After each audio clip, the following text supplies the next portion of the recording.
I didn't wait for a right clue. Welcome, everybody. It's afternoon in the meantime, 12:06, I believe, after the lead-up. Welcome, everybody, to this panel titled Don't Say You Didn't Know. Here at Het Huis and online, we have an online audience as well. All feel very welcome here. Don't Say You Didn't Know, part of the 2024 IMPAKT Festival, titled Deal With It. My name is Maria Hlavajová. I will be your moderator for next 60, maybe 70 minutes if we manage. I will try to humbly stand nearby our wonderful guests and see how the conversation flows, although I have to say the subject that we are to discuss today is really deeply in me, something that has been my driver in my professional practice for many, many years, and I'm just more than excited to learn how to do things better and otherwise, especially at this culture-political moment in the Netherlands, which is not easy, and as I have for 25 years directed an institution that I founded in 2000 called the BAC, which has been recently defunded. This is something I'm really extraordinarily eager to learn about more.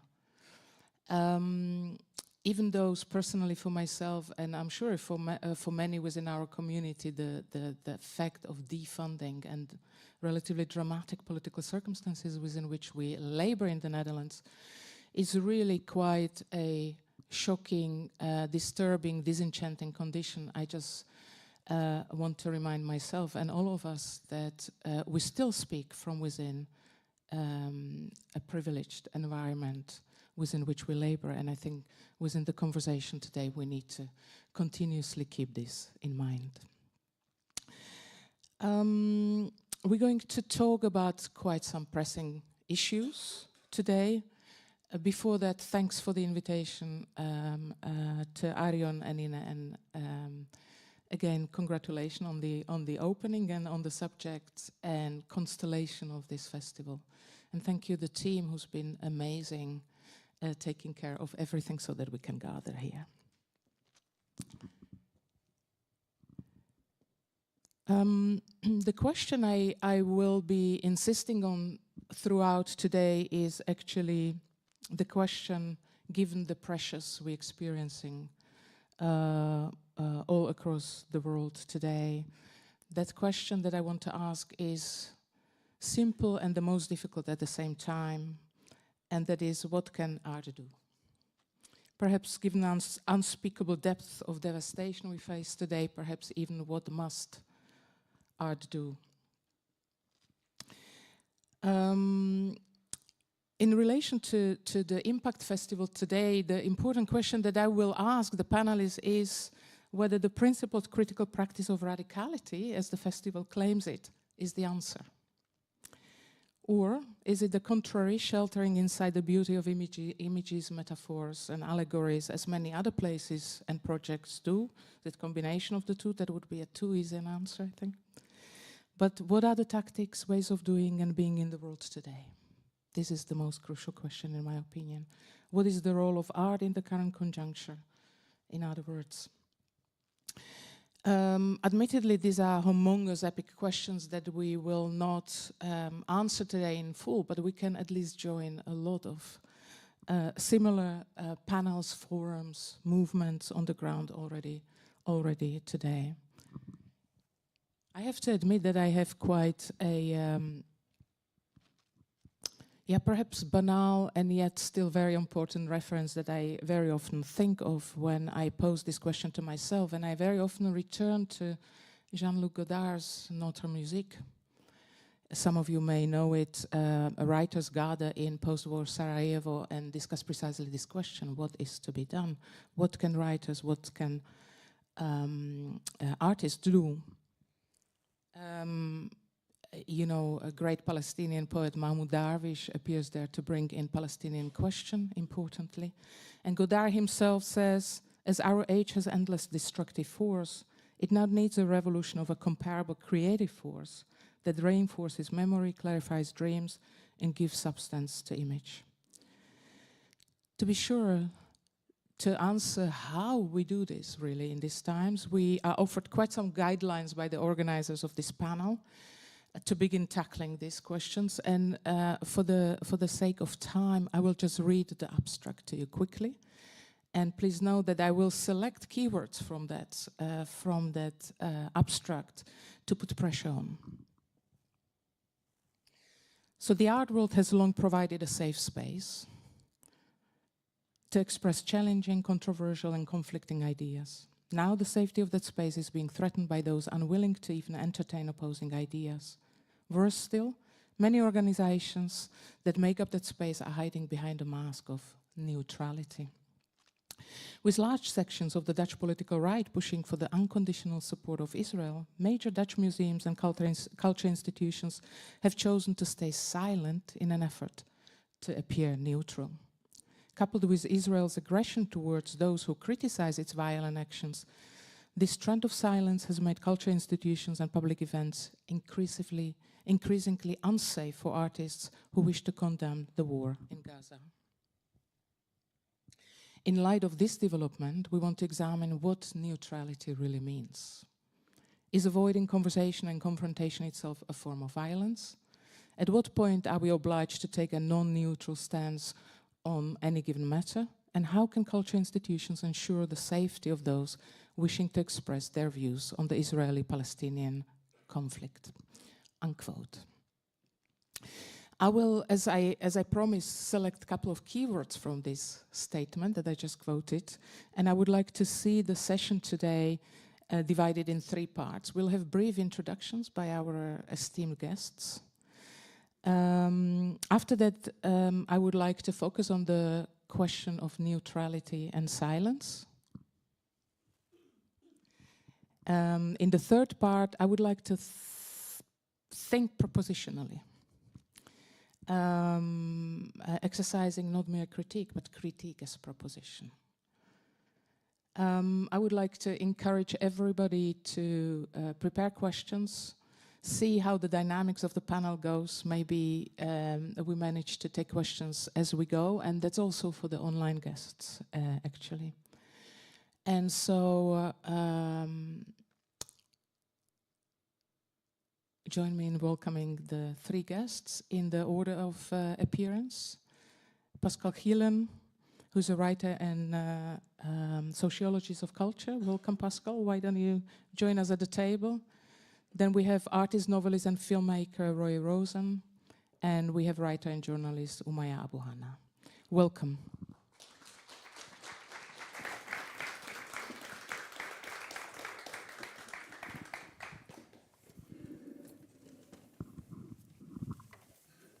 To have you here.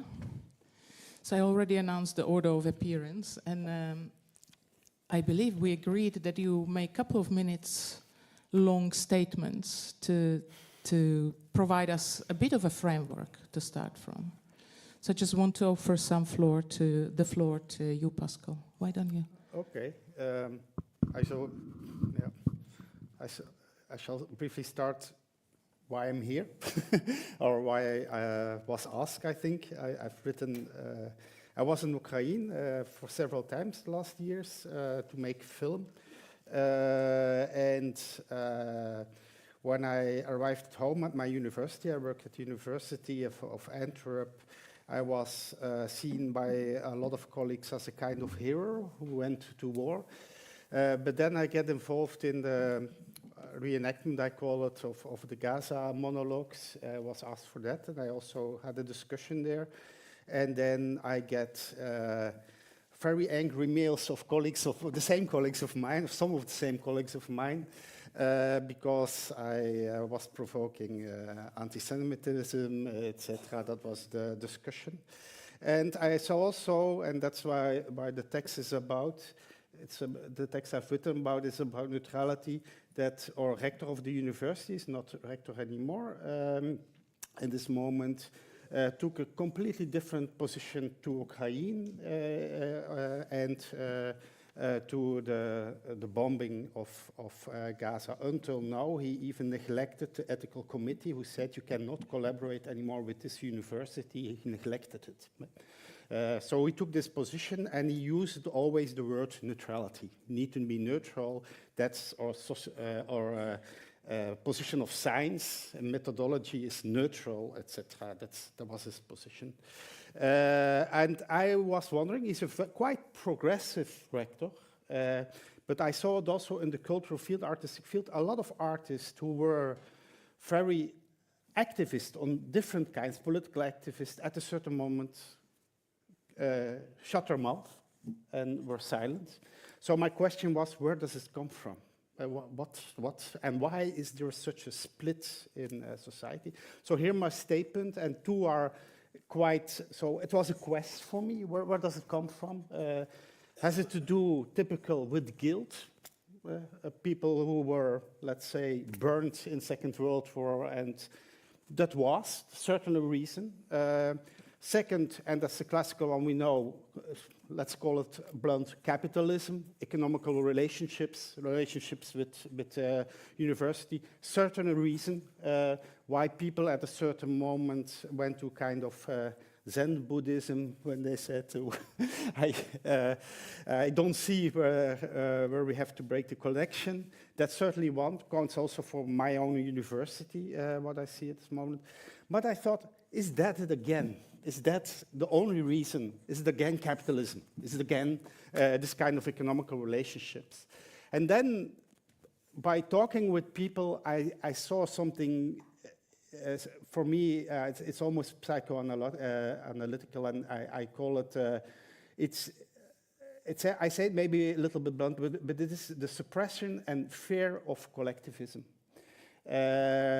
which is deeply enrolled in our liberal, neoliberal Western society, and which is at the same time, this whole individualism is in fact, that's my speculative theory, is in fact a collectivism. It is a kind of moral individualism. You need to be individual. You need to be yourself. You need to be, but in fact, certainly nowadays, it's only a kind of, we all act collective individual on what I call the rhythm of the algorithm. So in fact, we act like a herd in this individual behavior, but at the same time we suppress this connective, this interdependence of others. And I think exactly because, and I talk of we, because I, as a cis white man in Western society, we suppress this kind of interdependence of others and this collectiveness is so much that we, in fact, expose this in a kind of really fear and almost hate. Islamophobism comes from that, I think, to the other, because what we see there, of course, and it is by bombing also even, so what we see there is there is somewhere something very collective and a fantastic community feeling and interdependence, what we miss, what we also need, and what we suppress. And I think there, from this point of position, we, yeah, the kind of also progressive side of artists, etc., deep inside have this kind of fear for the collective and being resolved in the collective, losing their own identity, etc. So this is a kind of, I know it's speculative, but I think it, yeah, it comes from there. Stop. Thank you, Pascal. I have a few questions about this, but I will wait for later. Maybe Roy, you want to share with us now? Sure. First of all, it was really interesting, and I have one single image. Maybe it can be put on. Yes, okay. I will refer to it in a second, but I would like to begin by addressing something that you've mentioned, which is the guilt about the Holocaust.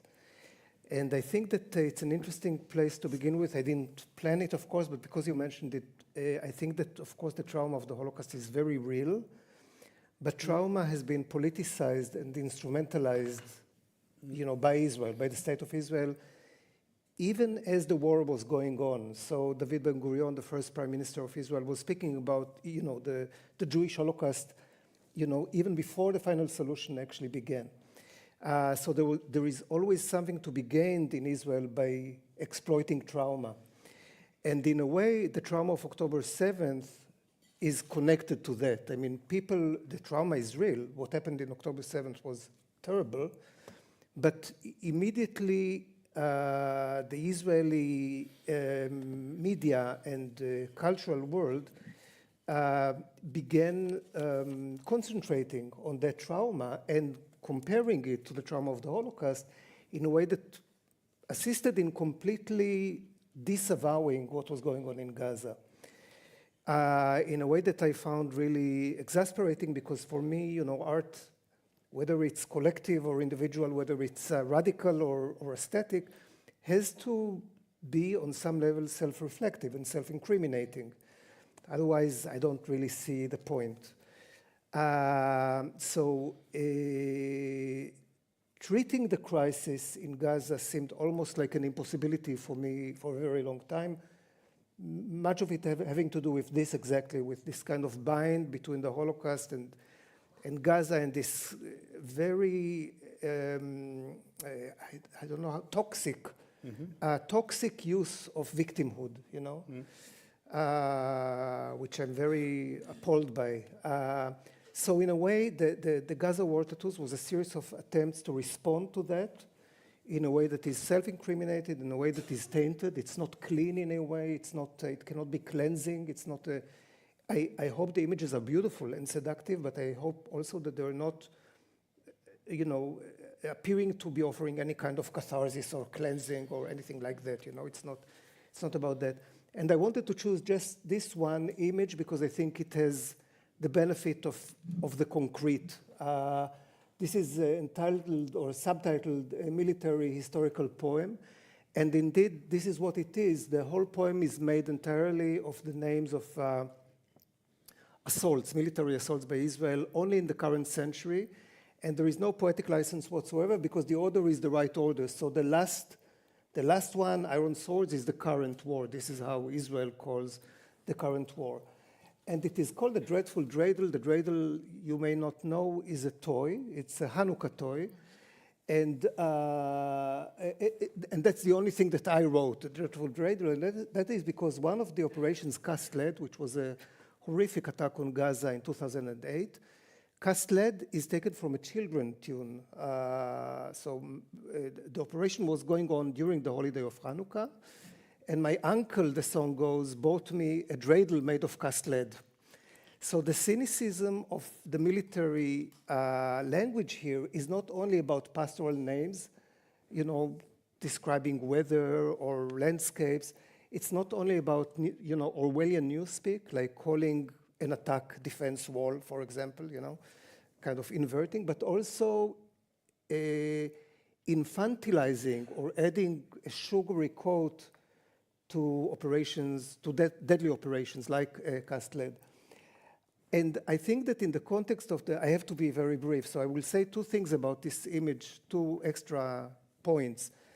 This image, for me, was crucial in the series for pointing out that the war in Gaza was not, it did not begin in October 7th. It did not begin with the attack by Hamas. It is ongoing. It is an ongoing assault by Israel that includes, a lot of aspects in other places, ethnic cleansing in the occupied territories and expansion in the north, etc., etc. But particularly on Gaza, a very vicious and relentless constant attack. So this really, I hope, exposes this kind of continuity. On the other, I think for me, the image also stands, and the data behind it, for a kind of a paradigm shift. I mentioned this in the preceding conversation that we had by Zoom. For me, there were three paradigm shifts. One is the disaster of the Palestinian people, the Nakba, Umayya called it the destruction of Palestine. Israelis call it, the independence war, 1948. Before that, there was no state of Israel. Then, of course, 67, the occupation, where Israel became a bona fide apartheid regime. And I believe this current war is the third paradigm shift. I mean, and what leads me to this conclusion is the incredible scope, which is unprecedented in any way. And this is also reflected here because Cast-led so far in the current century was the most deadly attack on Gaza by Israel, costing something like 1,300 Palestinian lives. This is incomparable to what is going on now. And Cast-led was, I think it was like a month. You know, it was the longest and deadliest of the attacks. What we have now is already over 40,000. We don't see an end in sight. We see a kind of a settler messianic, fanatic attempt to actually reoccupy Gaza. Ethnic cleansing has really escalated in the West Bank, so in the occupied territories. I don't know what all this means anymore. I mean, or yet. I don't know what it means yet. I just know that what it means to be an Israeli, and I am an Israeli. I was born there. I live there. My children has been born there. I'm a native speaker of Hebrew. But I know that the meaning of that shifted. You know, whatever collectivity might mean, I know that I'm, in a way, metaphorically, I don't know myself, you know, on that additional level as well. So these are like the preliminary, and of course, these are very different preoccupations than even considering the possibility of neutrality. That's not an option at all, as far as I'm concerned. But still, I think it pertains to the points that both of you raised earlier. So thank you. Thank you. Umayya, would you like to take it away for a few minutes? Yes, I can't see the audience and it disturbs me. Let me even see how many you are. I feel like an Israeli going to attack you. I don't know how many I'll kill. I will start by saying my name is Umayya Abu Hanna. I was born in Israel. I was born 13 years after the erasure of Palestine. I disagree with the abstract text. There is no conflict. There is no war. There is a nuclear state, occupied people. I don't care what you call it, West Bank, Gaza Strip, Israel. There's one land, and there are human beings on top of that land. So if you start with that starting point and you think that human beings are equal, I have a solution, and it is called equality on the same land. We'll get there soon. My beautiful colleagues here spoke maybe more about creating art. I will speak about the art scene in Holland. I live in Amsterdam. If I tell you there is this culture that has that kidnaps people, tortures gay people, keeps women in dungeons, but they produce beautiful art. Go see some theater they make. Read some beautiful parts, like articles in their newspapers. Would you? I'm not interested in the Dutch art field. Zero interest anymore. Absolutely zero. The difference between the Gaza genocide today and I lost my mind. Like of course, I am touched by the genocide more than other people. The thing is that there is a difference between the genocide in Sudan, in Congo, and in Gaza. And the difference is that we here in this room, in the Netherlands, in Europe, we are complicit. We support it. That's a big difference. And so it makes a difference when we speak, can we be neutral? You can be neutral, but not about things that you are involved in. So if you want to be neutral, then at least don't support it with money.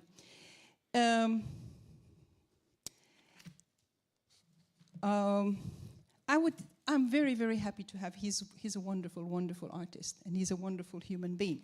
But I was wondering, why didn't IMPAKT invite 50 Gazan artists? Invite 10 Gazan artists. If you like, on your way out, you will see a roll with a few Gazan innovators, some filmmakers, there's a young woman I found out only on Instagram lately, and I contacted her because her work is out of this world. And I told her, can we make an exhibition. She said, well, all my work was bombarded in Gaza. I only have my Instagram images. There's Taysir Batniji, whose work has been in the V&A and Pompidou. We don't know anything, and why don't we know? When the Ukraine war happened, we started getting to know more about the Ukrainian cultural field, about filmmakers, about visual art, about musicians, not in the case of Gaza. If we believe, I was wondering, what is the cultural field and art, what is their starting point? I think basically humanity, equality, and innovation. Innovation would, in my opinion, mean freedom, or freedom would mean innovation, whatever way you want to put it. And in that case, it is very strange to imagine that you're being neutral. It's very interesting when it's happening at the same time in Ukraine.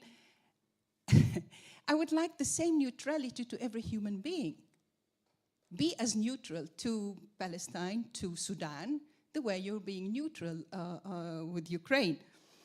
In the case of Ukraine, we call it occupation, and occupation is wrong. In the case of Palestine, we call it occupation. Do we? In the case of Ukraine, we call resistance is good. In the case of Palestine, after the 8th of October, starting 8th of October, the 2.3 million Gazans were ready all to be in the resistance. Yes or no? So there's no more Hamas. Since the 8th of October, 2023, there's no more Hamas. Everybody wants to resist. That's natural to resist. Is it okay to resist in Gaza? Is it okay to resist in Ukraine? Just a few little facts. 80 to 85% of the Gazans are refugees. They're refugees from places they can walk to in Palestine. The soldiers that are killing them live on their land. That's something we have to remember. 50% of the Gazans are below the age of 18, 40% are below the age of 14, just like throwing numbers here and there. What is happening is not an interpretation. Why do we have the ICG and ICC and UN and Amnesty? What is happening is called genocide. Now I'm going to play a game with you. I hope you will join me. We're going to be interactive, and this is a nice concert. You are all going to say, do you respect the victims of the genocide? Anybody who doesn't respect the victims of genocide, be quiet. If you respect, you just say Holocaust, and I'm going to say one thing. Holocaust. Out, please say Holocaust. Holocaust. Let's not polarize. I'm being the cultural field. Holocaust. It's complicated. Holocaust. Let's have a dialogue. Holocaust. Some people don't feel comfortable when you say Holocaust. Holocaust. Christians and Jews have been fighting for thousands of years. Now, if we believe in humanity, that all humans are equal, and if we believe in equality, the land the land happens, I don't care what you call it. It is between the Jordan River and the Mediterranean. From the Mediterranean to the Jordan River, from the river to the sea, equality. If you believe in equality, you would say, from the river to the sea, one love. From the river to the sea, equality. And that would mean no to any political or ideological thinking. No to Zionism. No to supremacy. Equal votes, equal respect. Thank you.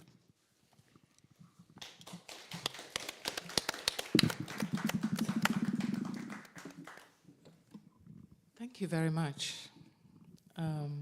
to all my guests here. Before we move forward, I want to understand whether we're on the same page when we say neutrality. What do we talk about when we talk about neutrality? Is it fear? Is it indifference? Or is it in itself ideology to pretend we are not complicit to the situation? That we discursively, in a way, refuse, but essentially continue with our lives, business as usual. So I would like to see whether we are on the same page there. And while you think, I want to connect it to the question of silence. What is the relationship between neutrality and silence? And of course, I immediately need to think about Audre Lorde's, your silence will not protect you. Which silence? What needs to be protected? And what do we really protect when we're silent in the field? So I'd let you choose where you would like to start, but I think it would be quite important to tackle that notion of neutrality, because I think we are quite easy about the term. And I personally would want to suggest neutrality is an ideology. Protest me. Offer some other option. How do you understand the notion of neutrality? Umayya, please take it away. First, it's important to know when you choose to, like, if you decide that you have neutrality as a choice or as an ideology, if you keep shifting it according to subject, you are basically saying you do believe in kind of supremacy. That is what bothers me more than neutrality as an ideology. But if you keep changing positions. Well, I got so emotional, I forgot I was going to mention a few examples about the cultural field. For instance, in Amsterdam, I feel that at the moment, for instance, they are planning for a West Side Story. And it's going to be between Muslims and Jews. So this kind of as if neutrality about one subject, but turning it into as if it's a religious thing, it is erasure of genocide. So turning it into like a nice musical, and we love each other. I find a lot of the dialogue work that is being done in Amsterdam very dangerous. Calling things dialogue and getting a lot of money is going into dialogue. It is pro-genocide. It's pro-genocide. You don't sit and have, it's not about religion. And then there is, for instance, the work of Debali.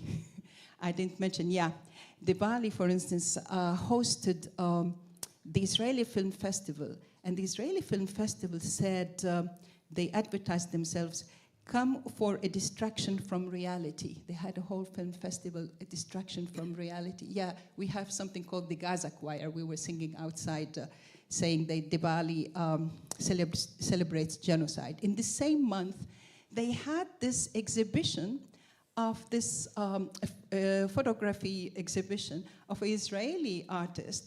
And have a look, this was the main photo that they had on every table in their cafe.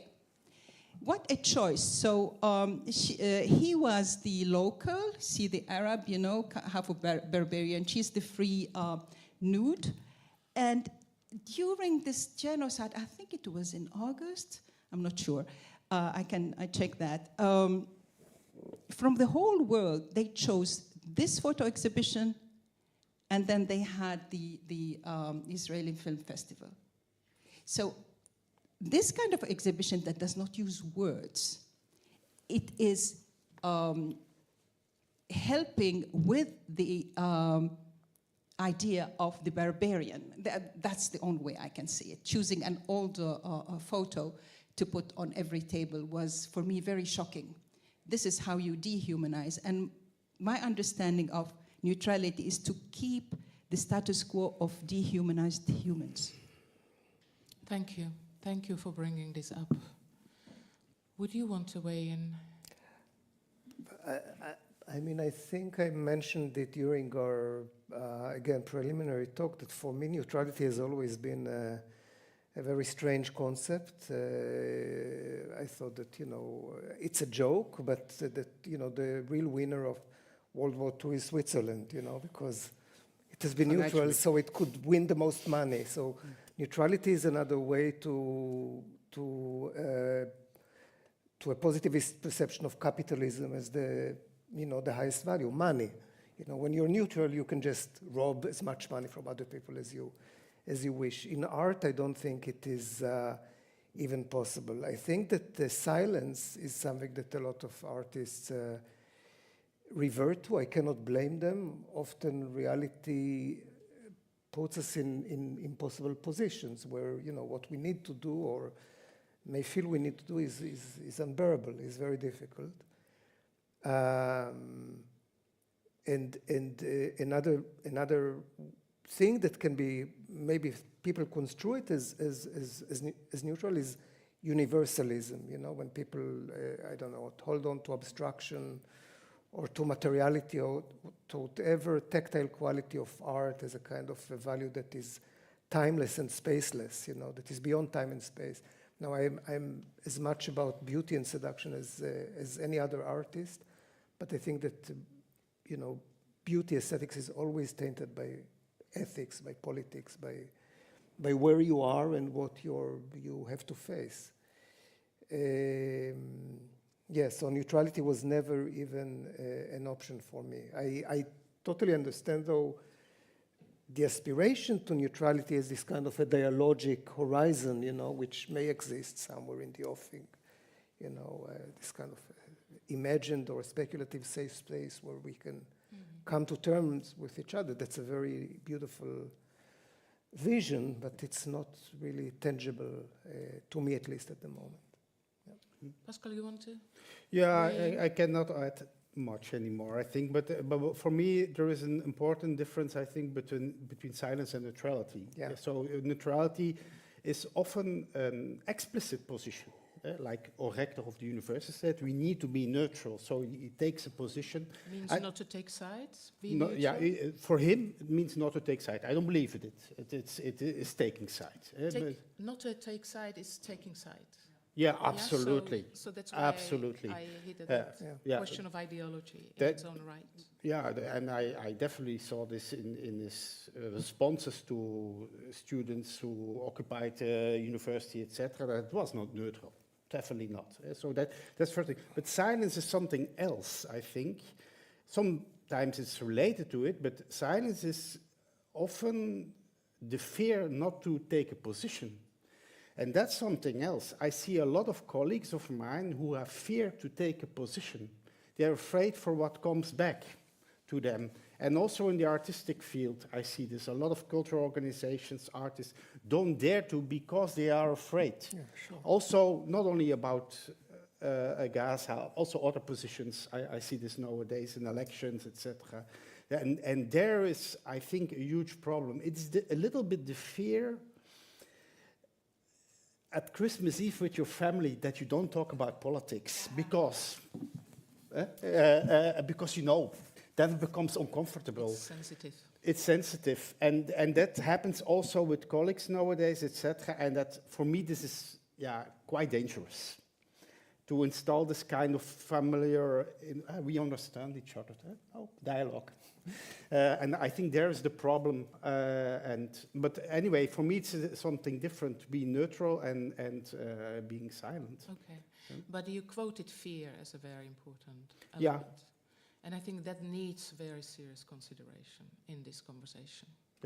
Yeah, but you know what? Yeah, you certainly know what's going on in the Netherlands. I know also what is going on in Flanders, certainly in Belgium, with extreme right or nationalist parties, etc. A lot of people, there is institutional fear, and that's why also people are silent. The mayor of Antwerp took the first thing what he did on the 7th October was hanging the Israel flag. And the mayor of Amsterdam. Also, yeah. So they took a stand. So they know, and a lot of people are dependent on him. It's literally like that. There was an artist who did a benefit for Gaza. It was dismissed. They cancelled it. The city of Antwerp, literally. So people are really afraid for repercussions. Is that good English? Repercussions. Yeah, repercussions. Indeed, yeah. So that's a double thing. So yeah, I think there is embedded an enormous fear, and people more and more don't dare. And I'm much more afraid of that than neutrality positions. I can discuss with my rector because it takes a neutral stance. I don't agree. That's something else. But I still can discuss. I can fight him. But people who don't say anything or keep silent, it's very dangerous, I think. But you brought in dialogue. I want to return to dialogue, but Umaya, you wanted to say something in reaction to Pascal's... I would like to have a list of what people are afraid of, because we have to name the devils. It's in plural. We have to call the devils what they are. Also, it is... we have to call it. Being called an anti-Semite has been turned into... It has made more anti-Semitism, because it is like it's smashing anything up. So everything is now being anti-Semitic, which is not very productive. The other thing is the guilt of the Second World War. What I see, I think also how people reacted during the Second World War to the Holocaust is also similar to how people are reacting now. Maybe it's just too big and too ugly and too scary. Part of it is just also as simple as that. What I find confusing is that today's world, also like established cultural organizations and free artists, decolonization and freedom and queer rights are so huge. And at the same time, it's like it's the main currency today. And at the same time, this happens. You know, the Black Archives in Amsterdam managed to also change. Suddenly you have Black historians in the Rijksmuseum and having an exhibition on slavery for... Since I've come to Amsterdam, everybody was saying it's a national museum of art. It has nothing to do with history or you can't deal with slavery. They had to change. And now when we're talking about you know, decolonizing the mind, you suddenly this is just a bit different. So what is that fear? Name it. No, but I want to add that, and I was sometimes shouted out in this kind of debates because I said, and it was before the 7th of October, that this whole decolonization discussion is often in the art world, a trend. It's fashion. And we see it everywhere. It pops up in Ukraine. Everywhere you see those exhibitions. And I don't say we have to hit this nail. This is very important. But now you see the difference, and I think you're pointing to that, because people don't act. It stays in the symbol field, and that's the huge problem, I think. And now it's the moment that people need to act, and they don't do, and then they get shut off. Because they talked this whole symbolic decolonization. They agreed with it, they promoted it everywhere. But at this moment, you see, and then comes the moment you need to act, and then it stops. And that's, I think, the problem. I'd like to add two things. I mean, I think that it's beyond just trends in the art world. I think that another dimension of it is the kind of tribunal society we live in light of social media, so that discourse is polarized and things become very flat. So any criticism of Israel is anti-Semitic, but it can also go the other way around. I think that in the art world, if you support an Israeli artist, you can be construed as a colonialist or whatever. So, and I think that repercussions in that sense, I don't, of course, compare. I think the scale is totally different, but I think that, for example, you know, there's been an outcry. Germany is a very interesting arena because there the guilt feelings are very strong. There the politics are very conservative, very supportive of Israel, but some of the art scene is more progressive, and there is a kind of a polarized tension between those two different dynamics. Same with the Anglo-Saxon art world. I mean, I, as an Israeli artist, whenever I was showing in, let's say, Ireland, I had to submit a list of how my films have been financed. And luckily, the Israeli government does not support me. But if there was a film supported by the Israeli government, it could not be shown in Ireland. This is not now, this is like 10, 15 years ago. And of course, when we speak about, you know, silence, think about mainstream newspapers in the United States. Right now, before the election, the Washington Post, the Wall Street Journal all those papers who refused to support Kamala Harris because of financial reasons. So I think it's a combination of those two things, you know, this kind of a social media tribunal atmosphere by which we need to get to a verdict, and verdict has to be very clear-cut and simple. Absolutely. It has to be one light, it has to be authoritative. And then, of course, what you spoke about fear, which is, I think, multidimensional. It's very clear in the Israeli-Palestine conflict, but it has other layers, you know. Yeah. That's May what I hear you? I see you. I want to assure that we can speak propositionally, because we're still diagnosing extremely complex situation within which we find ourselves. But please go ahead. I think I disagree with you about one thing. The situation in Palestine, Israel. Palestine is a word that has been used 4,000 years about the land, so I'm using it about historical Palestine. I think it reminds of the apartheid of South African situation in some parts. And I think, although like me and you, I also carry Israeli passport, I'm Palestinian. But I think there will be a high price for people who are good, who oppose apartheid. Yes. But I agree that it will be a price. The only way, I spoke to the South African ambassador, and he told us the only way you can change things is by international pressure. And the international pressure that worked in South Africa was the boycott. I agree. Yeah, and that means that people like you and I will pay a price. It's a small, everybody's paying a big price. It's a small price for good people who come from Israel who don't get invited. Fuck us. Like, it's a small price for a change. So I don't agree. I think that the real pressure is financial and military pressure. I think that cultural boycotts, I think they're viable. Disagree. Yeah, I know. Totally. We are in disagreement, but I think that for me, cultural boycotts are always dubious. I support the right of the BDS, and I signed petitions in favor of them in Germany, etc., etc. But personally, I feel that you need to nourish oppositional powers, and cultural boycott is always attacking those oppositional potentials.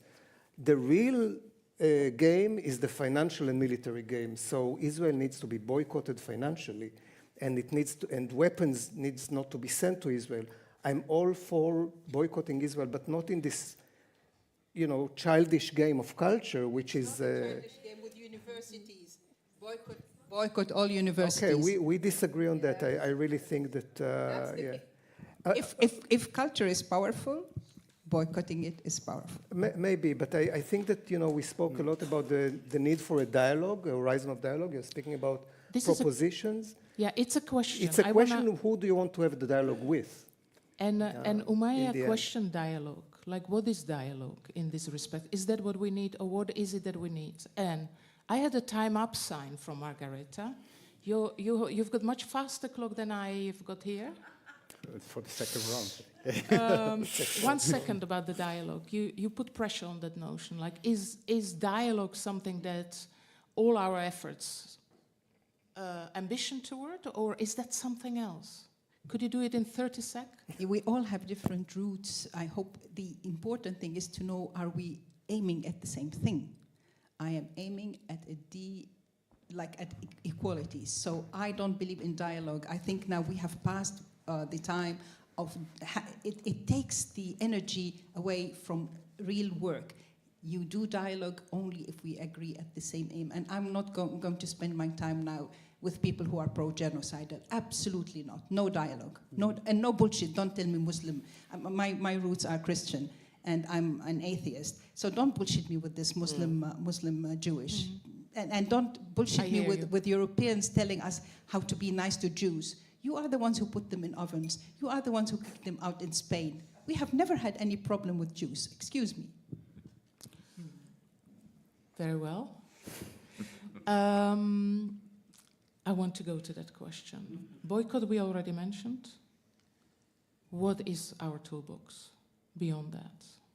We undid neutrality already. Now how are we going to build? You mean from art side. Maybe related to what I said just before, I didn't know that I went into that or would go into that, but I think more and more I think that the whole activist art as a symbolic gesture is quite problematic, or was quite problematic, and that's what we are confronted now with, I think, at this moment. So for me, certainly art can be political, whatever. I like it very much, but I think there is missing something. And now I make my speculative step again, but I did also in the prepared Zoom we had. I think art can do something, but it's a quest for me. What is for me very special, it can communicate in a completely different way than media can do. And I just say briefly my experience from being in Ukraine. I had there an experience which I never saw communicated in media, in Western media, and also not there. And this is the experience of sitting with people who have, let's call it a trauma, but I don't know if it is that. It is something in their bodies, and they communicate it with their bodies with us, which gives you a kind of enormous feeling of what Judith Butler would call of interdependence, but also of that you share something and that is your precariousness. So you talk about interdependence versus independence that current capitalism drives us towards, yes. And it is very much related to the senses, and for me sorry to use this word, aesthetics, but aesthetics as aesthesis, literally feeling effects with all your senses which are involved. And I think maybe this is the challenge for artists to find the ways to communicate that. And that's for me a very important thing, communicating or shared precariousness. And this, I know it's speculative and maybe it's a topic, but I think I could convince my rector of the university with that. Because it breaks the neutrality, because it's so a subjective feeling. But I don't know. I'm not an artist. I don't know how to communicate. I can only sit here and do this. Roy, you're an artist. You've got quite rich practice in this respect. No, I mean, I totally agree with Pascal, and I was thinking as you were speaking that really what I do is, I mean, I have the privilege or the impotence or whatever you want to call it of expressing what the horizon of what art can do through my work, which is often very disorienting and confusing, and I used the word tainted before, so it's dirty work. My work is not, I hope, it's not clean, it's not moralistic, it's not righteous, it's not programmatic in any clear way, but it doesn't shy away from, you know, what I think should be tackled. So is it naming things the way they are? I have to say one more thing, and that is that I don't think art is one. You know, I think that the art is a plurality of different attitudes and potentials, and my art, and I think that, you know, the one thing that is beautiful about the collectivity of artists is that it's a bunch of weirdos. It's a bunch of beautiful weirdos who do strange things in ways that you cannot expect and keep surprise me. I teach art, and it's a miracle to be constantly surprised by young people who do, you know, after all those years, things you don't expect. I agree with you. There's not one art. And that is amazing. That is the amazing thing about art. This kind of this dissonance and Well, I have you speaking. There's a question directly to you. Let's try to answer that very quickly. Do we still have time? Yeah. According to Margarita, we don't. What ways do you see, if not culture, for people not in power, so citizens and artists, to instill, influence, make happen the political and financial boycott that you mentioned before? What was the question again? And was it for me or for It's for you specifically. So what ways do you see, if not culture, for people not in power, so citizens, artists, etc., to actually instill, influence, and make happen the political and financial boycott? I think that power is very confusing here because, you know, when I was doing this work, the Gaza War Tattoos, it was clear to me that I could, it seemed impossible because I knew that I would be attacked on from many different directions. I could be attacked for art washing the occupation, for appropriating Palestinian pain, but I know this work will be presented in Israel in a few weeks. I don't know if I'm going to experience violence against me. It's a real possibility because what I do right now in Israel can be considered by many treason. And I think that there is a lot of work to be done about, you know, ways in which there are, you know, we are abusers and being abused in the same time. We are not one. Our identity is often plural. Now, of course, I'm not trying to preach here a kind of, there are clearly people who have more privilege. I have much more privilege than any Palestinian. I mean, Gazan Palestinian for sure, but also a Palestinian citizen of Israel. I teach Palestinians in Israel, and I know that they're supposed to be equal citizens, but they're not. They're silenced, they're less hegemonic, etc., etc. But still, I would not go for this kind of clear-cut binary divide of the, you know, empowered and the powerless, because I think, again... But isn't that precisely that neutrality which has been critiquing? What is the neutrality? Making drawing fault lines between oppressed and oppressors, between empowered and disempowered. I don't want to be confrontational about it, but I think it's an oversimplistic way to depict a very complex reality. I hear you. Yeah, I mean, I would be very suspicious of any simple solutions, any one-sentence solutions, and yeah, I personally, I must say also, apropos the question of cultural boycott, there has been a lot of question in Israel apropos the Holocaust of boycotting or not publish, you know, Nazi art. It's also related to something that Tumayev first said, playing Wagner by the Israeli Philharmonic, printing Mein Kampf by Hitler. I want to know my enemy. I want everything to be tangible to me. I do want to see what art is being done by fascist regimes. I do want to see what Trumpists, you know, what culture Trump supporters produce. I feel I will be better informed if I will be able to tackle even the things that I find hard to digest. And I fully agree with you that we need to obviate, circumnavigate the simplistic dichotomies. But what really interests me, how we can, in the field of art, not merely resist, but re-exist.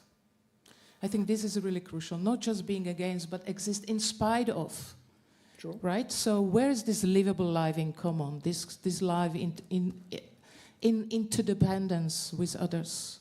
And that's really a crucial question. Umay, I give you a word. I just want to say that we're going to have 10 seconds for a question. I'd just say about censorship or boycotting.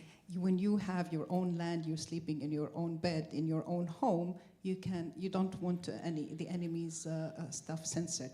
When you are the largest refugee group in the world that is not allowed to go home, you try everything to go home. And if that means boycotting, then you boycott. And then you have the luxury of not censoring. I want to say, how can you do this thing as a normal person to do something good? Paradiso in Amsterdam has been doing great work. What they do is only give space. They have now multiple evenings where they give space. You come in, and it's called Meet the Gazans. They bring different Gazans, and Amsterdam or whoever Dutch is coming in, and they just have a speed date. So knowledge is power, also for artists and the art field. So when we lack so much knowledge about Palestine and Gaza, just putting people together and getting some knowledge is important. The second step, I would say, use your purse. Money talks. And the third thing, remember to love. Love, love, love, love, love, love, love. Yeah, let's go for that. Love, love, love. I'll let the purse rest for a while. I want to give space. There is a question here. You got to catch the microphone. Can you hear me? Oh, great. Okay, Probably people. Thank you for this. Yeah, okay. Oh my Thank you God. for this. I'm going to hold it like this. Yes, thank you so much. I have so many thoughts. Where would I start? What really stayed with me is this hierarchies of victimhood, who gets help.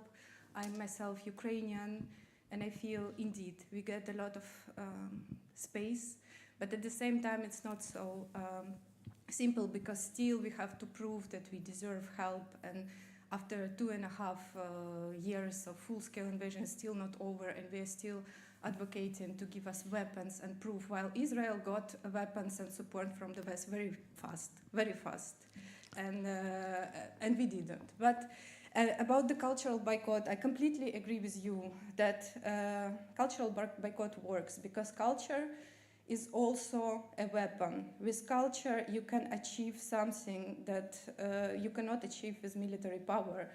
And I think this conversation like this is not possible right now, nowadays, between Ukrainian and Russian artists. We boycott it because there is no way we can talk to people who rape and destroy our cities to the ground. There is no way we can talk with them unless it's someone who prove to be anti-imperialistic, anti-war for many years. And there are people like this, but they are in minority, unfortunately. And what else I wanted to say? Oh my God. Do you have a question, Julia? I have a question. Yeah, it's more like a reflection. I have a question, about the decolonization. This is something that I wanted to say. That indeed, this topic became completely lost of its original meaning, that it became a hype topic in the art institutions. It has become a metaphor. It's become a metaphor, and decolonization is not a metaphor. Unless we got the land back to indigenous people, there is no way art institutions continue to make exhibitions and just lift the pressure from the topic. And the question? The question is, I don't know.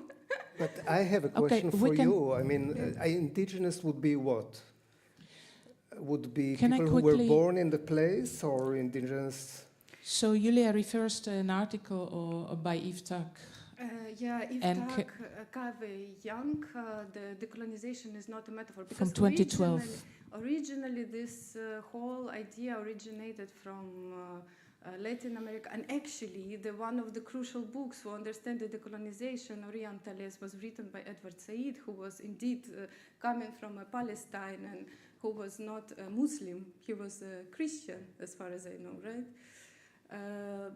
The question that I would like to ask, do you really think the dialogue is necessary? Because I feel like in this moment when you survive as an artist, when you open a window and you look outside, there is like, I don't know, the whole world is devastated, and you're like, okay, I will make a painting about it so people will know. I don't know if it really works.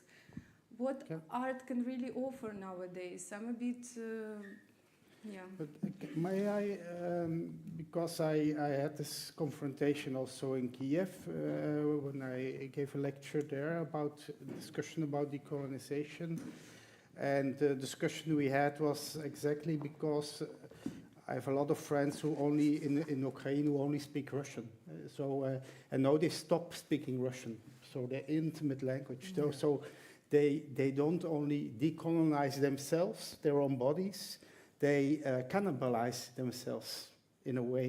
And that's for me the whole complex thing. And here culture plays for me a very important role. It's really of how can you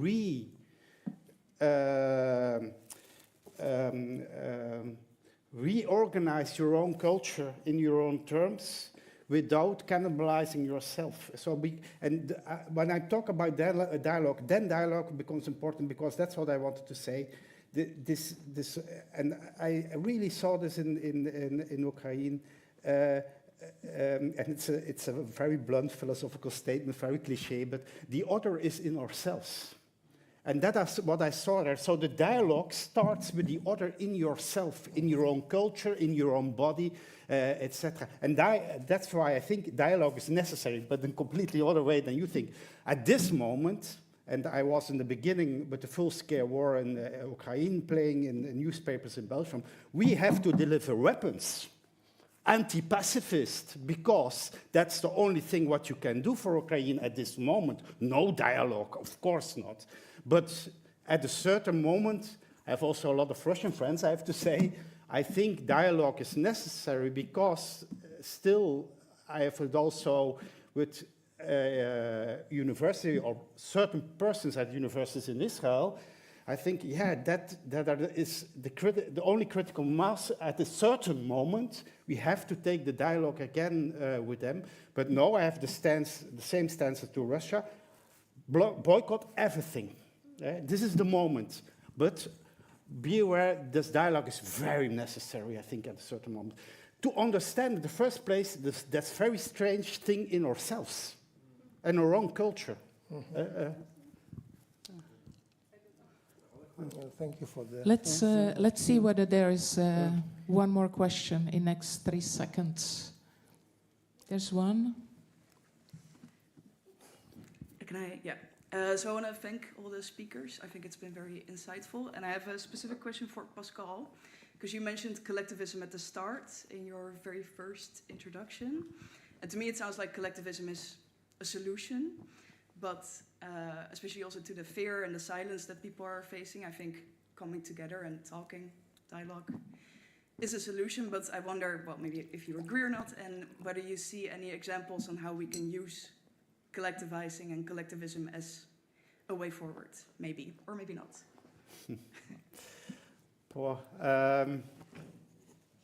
Yeah, I come then, but yeah, that's maybe also a stupid way to, I come on very much to what I'm busy for the last 10 years, I think, about commons. And very briefly, I think commons is not community, and that's the difference with identity building. Commons is about you have common needs, and you need to share things to solve problems collectively. Not based on identity, not based on same values even, only the same vulnerabilities. And that's for me the base to start thinking about. That's also why I like the work of Judith Butler about this precariousness, because this is something we share.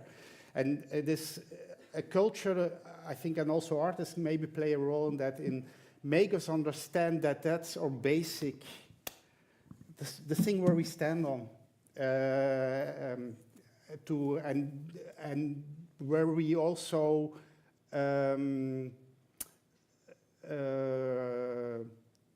understand that we are interdependent and that we are collective. Yeah. Back to being human. Back to be human. Yeah. But based on the understanding that we are going to die. I mean that there is this fragility in our own lives, and in cultures also. Also, collective cultures is very fragile, I think.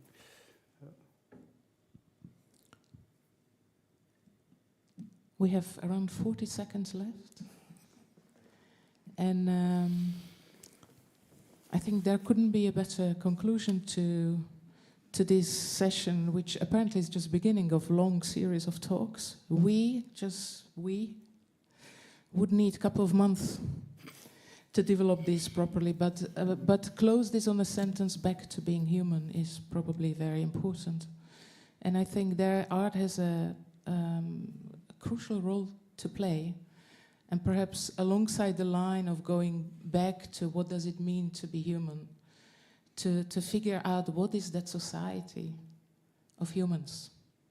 And for me, going back to very much situations of artistic practices within totalitarian regimes, building a parallel polis, a world on the principles of equality and justice, social and ecological.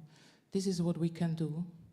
Not just by understanding how things are in the world, imagining how they could be different, but also actually living that sort of imaginary imagination as if it were possible. And I think that's the task ahead of us and ahead of this festival. I wish you all the best with it. And thank you for joining. Thank you. when you go out, there are QR codes. You can get introduced to some living Gazan creatives or artists. Use it.